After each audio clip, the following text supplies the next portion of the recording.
Hi, my name is Thatcher, and I just finished assembling and modifying my DSLR rig. I have behind me the T2i with a handy SLR handheld studio rig thingamarole. I bought that mainly because it handles like a prosumer camera more than it does a film camera, because I do more run and gun stuff, and I wanted a top handle to be able to shoot at the hip or low to the ground. Not a huge fan of the viewfinder thing because I'd like to be able to, well, shoot low to the ground without having to lay down. So I went with this rig where I have a monitor here. And I'm running the T2i, which is cheap, and so I spent all my other money on nice lenses and all this crap that you see here in front of me, in front of you, in front of both of us, I guess. I got the Marshall monitor with the peaking and the false color, so I could get my exposure and my focus, even with a standard depth viewing. That should help some. What else here? I have a really big overkill shotgun microphone that I usually have on a boom pole, but for when I am me by myself, I have the ability to put it on the camera. Then I have the Tascam DR100. I went with that instead of the Zoom because although a lot of people have been using the Zoom, I've never heard of that brand before, so I went with the brand that I knew. And it listed for $500 and sold for $300. So either it's crappy or it's not crappy. I guess everything's like that, huh? Yeah. So anyways, I made some modifications, and I'll show you those right now, briefly. Oh, and I got the CineFocus Shoot 35 from Great Britain. Hail the Queen. It's nice, it's sturdy, it's better than the old Craziels that they used to have for the HVX 200 and all those, but it might be a little overkill.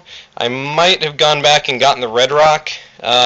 This thing will last for forever, but it's heavy and it's cumbersome to switch to flip around to the other side, and none of it's anodized. The metal's not anodized, I don't think. It's not polished for whatever reason. It's not smooth, which makes it harder to slide back and forth. But, you know, whatever. It is what it is, and none of these rigs are perfect.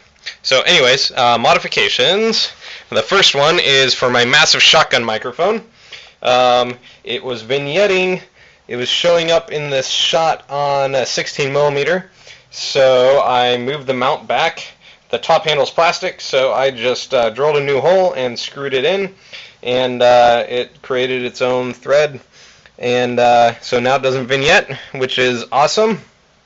The second thing that I did is I ripped apart an old 35mm camera that I had laying around.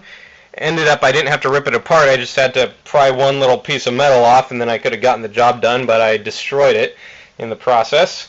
With that aside, I stole the shoe from that so that I can mount my wireless right up here, and yeah, and I did that so that I can have actually space. I modified this back plate too so that I can mount it on the quarter 20 screw down here, so I can actually mount two, one on top of the other, in case I ever have two wireless mics going. What else is modified? Oh, the battery plate. Swit Electronics. Well, they make these handy batteries that I have from my HPX 170 that I sold in order to buy this rig. I kept a couple of the batteries. They first of all have this handy little DC output. And then I got this battery plate, which is also from them, and it has the same little output on there. So what I did is I drilled a couple quarter 20 screws in this side and tapped it out, and mounted this plate, and this is to power my monitor, which I added this cable. I got this little thing at Fry's, I soldered it, and then I soldered it to the back end of an old Panasonic battery plate that is connected to my monitor.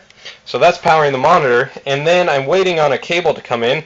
When it does, I'm going to put another end on here and a little dummy battery to go inside the camera itself. So this battery will eventually power both the camera and the onboard monitor. I wanted it to power the DR100, but I'm not too crazy, and it's a 5 volt instead of a 7.2, and I don't want to mess with any of that stuff. So we'll leave it as is. What else? That's most of what I did. I think that might be everything that I did. Yeah. So this is my rig, and it works on a tripod just fine, and it's pretty compact, and it should, I hope y'all can see me. I'm shooting this with my crappy little Kodak still camera. But anyways, so it seems to work fine here. For handheld, I can shoot low, I can shoot on my shoulder, and the monitor actually comes down and sits right here, which makes it a little bit heavy to this side, but my massive microphone and my Tascam, if I'm saying that correctly, help counterbalance a little bit. And it's a little bit heavy, a little bit front heavy, but I find that to be worth it to not have some big counterbalance sitting back here being ridiculously annoying and large, like a lot of the other mounts out there. And this isn't very modular in the sense of it being adjustable for different situations. I just kind of made it so that it would work in most situations pretty well, instead of all situations really well, but then in the end not well, because everything breaks and takes forever to change setups, and I need a run and gun. So, boy, I haven't been in front of the camera in a long time. I'm always behind it. I'm probably a big doofus, so you guys can all make fun of me if there's anybody that'll actually look at this. Yeah, so that's that. Have a wonderful day, and God bless America.